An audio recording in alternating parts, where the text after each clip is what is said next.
in Vietnamese, the phrase con nhà người ta, or in English, people's son or the son of other family, has become more and more popular to indicate a child with exceptional intelligence or excellence.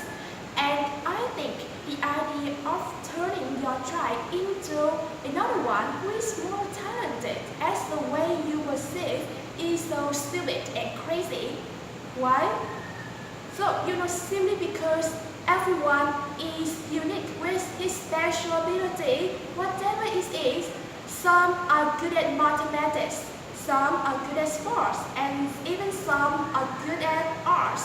The intelligence is not necessarily the ability to learn all the subjects well at school or the academic ability. I know all parents just want to do the best for their children, but I think this time they should revise their concept of success and happiness. Just let your child be himself, living to the fullest with his real passion, and finally he will have a happy life. So I want to finish my speech with a very famous quote from Albert Einstein. Everyone is a genius, but if you judge a fish by its ability to climb a